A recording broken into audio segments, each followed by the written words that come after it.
തിരുവനന്തപുരത്ത് നല്ല രീതിയിൽ പ്രവർത്തിച്ചുകൊണ്ടിരിക്കുന്ന പഞ്ചരത്ന ഹോട്ടൽ ഉടമ അമൃതയാണ് മാല മോഷ്ടിച്ചതിന് പോലീസ് പിടിയിലായത്. ബസ്സിലെ തിരക്കിനിടയിൽ അമൃത മാല മോഷ്ടിച്ച് സ്വന്തം ഹാൻഡ് ബാഗിൽ ഒളിപ്പിക്കുകയും തുടർന്ന് പോലീസ് സ്റ്റേഷനിൽ വെച്ച് 3 പവനോളം വരുന്ന മാല ബാഗിൽ നിന്ന് കണ്ടെടുക്കുകയുമായിരുന്നു.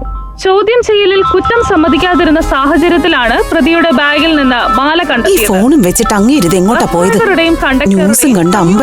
ഇടപെടലിലൂടെയാണ് ഇപ്പോൾ പ്രതിയെ കണ്ടെത്താനായിരിക്കുന്നത്. അമൃതയുടെ ബാഗിൽ നിന്നും തൊണ്ടി മുതൽ കണ്ടെടുത്ത സാഹചര്യത്തിൽ പോലീസ് കേസെടുക്കുകയായിരുന്നു. നാളെ മരുമക്കളാണല്ലോ, സഹായം ചോദിച്ച് വിളിക്കുന്നതായിരിക്കും. അവിടെ ഇരിക്കട്ടെ. ഫോൺ എടുക്കുന്നില്ല, കട്ടായി. ഒന്നുകൂടി വിളിച്ചു നോക്കിയേ ചേച്ചി.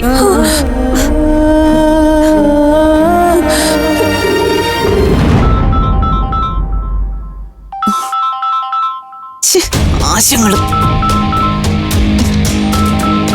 ചേടാ, ഇത് വലിയ ശല്യായല്ലോ. Hello hello, മാമിയാണോ? അതെ മോളെ. എന്തൊക്കെയാ ടിവിയിൽ കാണിക്കുന്നേ? മാമി അറിഞ്ഞു അല്ലേ? ഞാൻ മാത്രല്ലല്ലോ, സകല ആളുകളും ടിവിയിൽ കാണുവല്ലേ. ഇതെന്തോ ചതിയാ മാമി. അല്ല, മാമൻ എന്തിയെ? ഒന്ന് കൊടുക്കാമോ? അയ്യോ, ഫോൺ ഇവിടെ വെച്ചിട്ട് മാമൻ പറമ്പിലേക്ക് പോയതാ. ഇനി വൈകുന്നേരമായിട്ട് നോക്കിയാ മതി. അയ്യോ, അപ്പൊ എന്ത് ചെയ്യും? അമൃതേച്ചി പോലീസ് സ്റ്റേഷനിലാ. പെട്ടെന്ന് എന്തെങ്കിലും ഒന്ന് ചെയ്യണം. അല്ല, ആരെങ്കിലും വിട്ട് മാമൻ എന്ന് വിവരം അറിയിക്കാൻ പറ്റുമോ? അയ്യോ, അതൊന്നും ശരിയാവില്ല മോളെ. പറമ്പിലെ നാളികേര ഇടിയിൽ നടക്കുക. നേരവും കാലവും ഒക്കെ നോക്കിയാ ഒരു പണിക്കാരനെ കിട്ടുന്ന. എന്തായാലും മാമൻ വരുമ്പോ ഞാൻ വിവരം പറയാം. അല്ലെങ്കിൽ തന്നെ ഇതുപോലത്തെ നാണം കെട്ട കാര്യത്തിന് സഹായിക്കാൻ ഇറങ്ങി തിരിച്ചാലേ അത് ഈ കുടുംബത്തിന് നാണക്കേടല്ലേ. അമൃതേശി അങ്ങനെ ഒരു കളവ് ചെയ്യുന്ന മാമിക്ക് തോന്നുന്നുണ്ടോ? ഓ, എങ്ങനെ പറയാൻ പറ്റും? മനുഷ്യന്റെ കാര്യമല്ലേ, ചിലപ്പോ ഇങ്ങനെയൊക്കെ തോന്നാനും മതി. ആ, എന്തായാലും നിങ്ങളുടെ മാമൻ വരുമ്പോ ഞാൻ വിവരം പറയാം. ശരി, വെച്ചോ. ഹലോ മാമി. പിന്നെ മാമനോട് ഞാൻ പറയാൻ പോവല്ലേ. അഹങ്കാരികളോ, അനുഭവിക്കട്ടെ.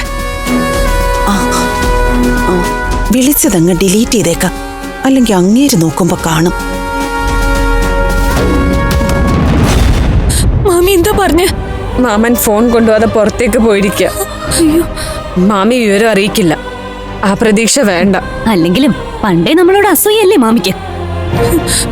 അനിക്കേച്ചി ഒന്ന് വിളിക്കേച്ചി. കാര്യം അറിഞ്ഞിട്ടുണ്ടാവോ?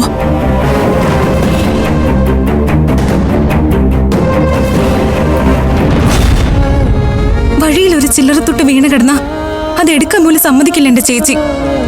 ആ ചേച്ചി ബസ്സിൽ കയറി മാല മോഷ്ടിച്ചു എന്നൊക്കെ പറഞ്ഞ ഇത് മനഃപൂർവ്വം ആരും ഉണ്ടാക്കിയ കള്ളക്കേസാ. കള്ളമാണെങ്കിലും പോലീസ് കേസെടുത്തില്ലേ എനിക്ക്? എങ്ങനെയെങ്കിലും രക്ഷപ്പെടുത്താനാ നമ്മൾ നോക്കേണ്ടത്. എങ്ങനെ? നമ്മൾ ചെന്ന് കരഞ്ഞു പറഞ്ഞ പോലീസുകാർ കേക്കോ? ജാമ്യം എടുക്കേണ്ടി വരും. അതിനേതെങ്കിലും വക്കീലിനെ കാണുന്നതാ ബുദ്ധി. എനിക്ക് ആരെയും പരിചയമില്ല. ആ, ഒരു വഴിയുണ്ട്. ഡോക്ടർ മൈക്കിൾ തരകനെ കണ്ട് പറയാമോ? ഡോക്ടറുടെ ഭാര്യ വക്കീലല്ലേ? അയാളെ സഹായിക്കൂല, വഷള്. ഇപ്പൊ അതൊന്നും ആലോചിക്കണ്ട.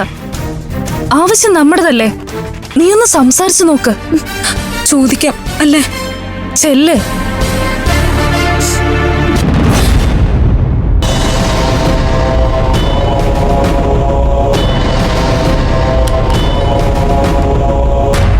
May I come in, sir? Yes. അനഘയ്ക്ക് അനുവാദം ഇല്ലാതെ എപ്പോ വേണമെങ്കിലും കടന്നു വരാം. ഡോക്ടർ പ്ലീസ്, എന്നെ ഒന്ന് ഹെൽപ്പ് ചെയ്യണം. പിന്നെന്താ, കാര്യം പറയൂ.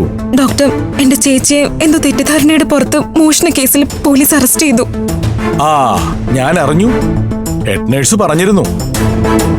തെറ്റിദ്ധാരണയായിരിക്കും. ഞാനും ഇവിടെ വന്നിട്ടുള്ളപ്പോ കണ്ടിട്ടുള്ളതല്ലേ അനഘയുടെ ചേച്ചിയെ. പറയൂ, ഞാനിപ്പോ എന്താ ചെയ്യേണ്ടത്? ജാമ്യം എടുക്കേണ്ടി വരുമെന്ന് പറയുന്നു എല്ലാവരും. സാറിന്റെ വൈഫിനോടൊന്ന് പറഞ്ഞ ഒന്ന് സഹായിക്കില്ലേ? ആ, എന്റെ ഭാര്യ മാത്രമല്ല, ബാർ കൗൺസിലിലെ ഒട്ടുമുക്കാൽ അഡ്വക്കേറ്റ്സും എനിക്ക് നേരിട്ട് പരിചയമുള്ളവരാ. ആര് വേണം അനഘയ്ക്ക്? ഞാൻ ഏർപ്പാടാക്കി തരാം. ആരായാലും മതി ഡോക്ടർ, ഞങ്ങളെ രക്ഷിക്കണം. രക്ഷിക്കാം. അതിനുവേണ്ടി ഞാൻ എന്തു വേണമെങ്കിലും ചെയ്യാം. Thank you doctor. അതുപോലെ അനഘയും എന്തു വേണമെങ്കിലും ചെയ്യണം. എനിക്ക് വേണ്ടി.